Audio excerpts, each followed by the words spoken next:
미국 해리스 부통령의 방한을 앞두고 어제 북한이 단거리 탄도미사일 2발을 시험 발사했습니다. 미국 백악관은 북한의 도발은 특이한 일은 아니라면서도 추가 도발에 대해서는 경계했습니다.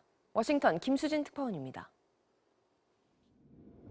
미국 백악관은 어제 북한의 탄도미사일 발사와 관련해 이런 도발이 특별한 일은 아니라고 했습니다. 북한이 늘 하던 일로 과거에도 이런 식의 실험을 한 역사가 있다며 카몰라 해리스 부통령의 방한에는 영향이 없을 것이라고 강조했습니다. What I can speak to is our rock-solid commitment to the security of our Japan and South Korea allies, and the Vice President's trip is a demonstration of that commitment. 북한은 오늘 해리스 부통령의 방한을 앞두고 어제 동해상으로 단거리 탄도미사일 2발을 발사했습니다. 지난 25일 한 발을 발사하고 사흘 만에 또다시 도발에 나선 겁니다. 단거리 탄도미사일은 도발 수위 측면에서는 고강도 도발은 아니지만 문제는 추가 도발이 계속될 가능성입니다. 해리스 부통령은 김정은 국무위원장의 최근 행동이 불안정하고 여러모로 도발적이라고 말했습니다. 또 국가정보원은 북한이 10월 16일에서 11월 7일 사이에 7차 핵실험에 나설 가능성이 높다고 보고 있습니다.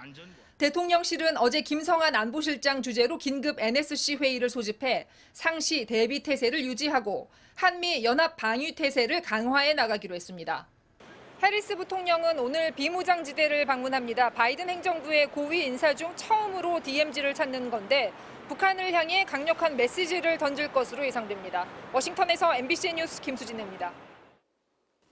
영국 중앙은행이 금융시장 안정을 위해 650억 파운드, 우리 돈 약 100조 원 상당의 국채를 긴급 매입하겠다고 발표했습니다. 정부 감세 정책 이후 파운드화 가치가 역대 최저 수준으로 급락하는 등 혼란에 빠지자 깜짝 카드를 꺼내든 겁니다. 조재영 기자입니다. 영국 중앙은행이 금융시장 안정을 위해 다음 달 14일까지 장기 국채를 사들이겠다고 밝혔습니다.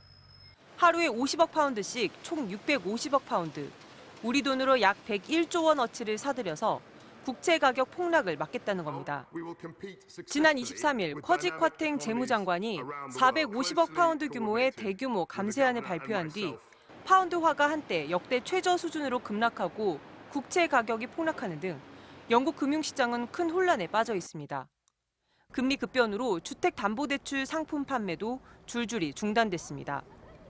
중앙은행이 직접 유동성을 공급하겠다는 이번 발표로 국채 시장은 급속히 안정을 찾았지만 파운드화 가치는 또 떨어졌습니다.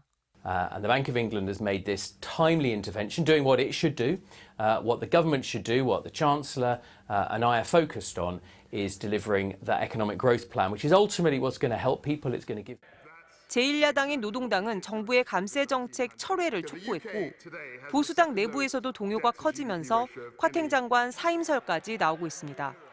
이날 쿼팅 장관을 만난 주요 금융기관 인사들은 11월 23일로 예정된 시장 안정 조치를 하루라도 빨리 앞당겨야 한다고 주장했고 IMF도 영국 정부의 정책을 변경해야 한다며 이례적으로 경고한 상황입니다.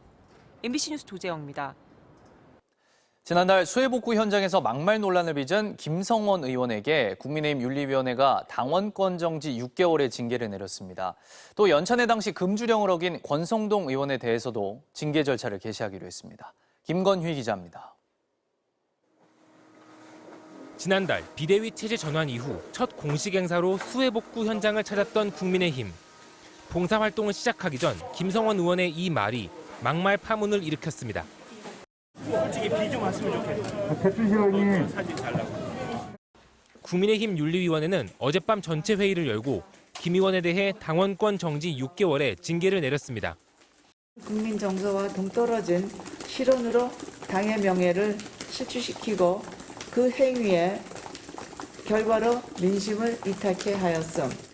윤리위는 김 의원의 막말을 해당 행위라고 판단했지만 막말 이후 세 차례 공개 사과와 19일에 걸친 수해복구 활동 등을 감안했다고 밝혔습니다. 윤리위는 또 뇌물수수 혐의 등으로 지난해 7월 기소된 김의국 의원에 대해선 기소와 동시에 직무가 정지되는 징계 특례를 적용하기로 했습니다. 윤리위는 이와 함께 지난달 25일 의원 연찬회 이후 기자들과의 자리에서 술을 마시고 노래를 한 권성동 의원에 대해서도 징계 절차를 개시하기로 했습니다.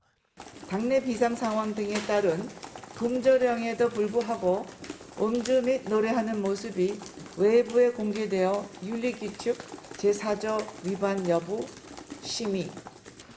다만 행안부 경찰국 신설에 공개적으로 반대 입장을 밝혔던 권은희 의원에 대해선 징계 대신 의원장의 엄중주의 조치만 내렸습니다.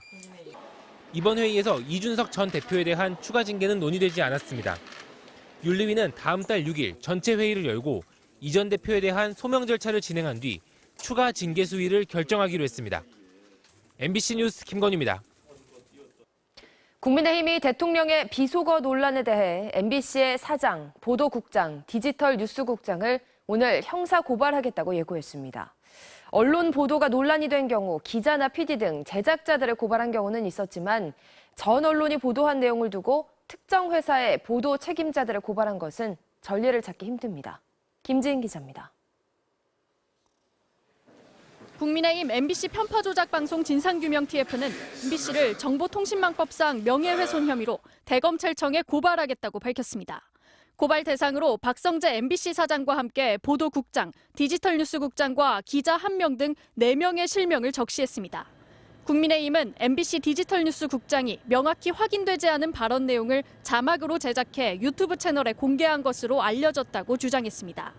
또 MBC 보도국장이 윤석열 대통령을 비방할 목적으로 윤 대통령이 미국 의회를 지목한 것처럼 자막을 추가해 허위 사실을 적극 유포한 혐의가 있다고도 주장했습니다. 국민의힘은 박성재 사장은 이 보도가 엠바고 해제 전 시급하게 유포될 수 있도록 지휘하고 승인한 것으로 추정된다는 의혹도 제기했습니다. 국민의힘은 윤 대통령의 명예가 훼손된 것은 물론 70년 동맹을 조롱했다는 불필요한 오해를 받고 대한민국 국격도 훼손됐다며 그런데도 MBC는 언론의 자유를 운운하며 여전히 반성하지 않고 있다고 주장했습니다. 정부가 특정 보도에 대해 대상자를 지목하지 않고 수사를 의뢰하거나 정부 관계자가 개인 자격으로 제작진을 고소고발한 적은 있습니다. 하지만 이번처럼 집권 여당이 나서 언론사 사장과 보도 책임자들이 보도에 관여했다는 추정만으로 이들을 지목해 검찰에 고발한 건 극히 이례적입니다. 지난 2008년 MBC PD수첩이 미국산 쇠고기의 광우병 우려를 보도하자 당시 농식품부는 보도에 대해 검찰 수사를 의뢰했습니다. 수사가 장기화되자 이듬해 3월 정운천 전 농식품부 장관 등 3명이 PD수첩 PD 6명을 검찰에 고소했습니다. MBC 뉴스 김지인입니다.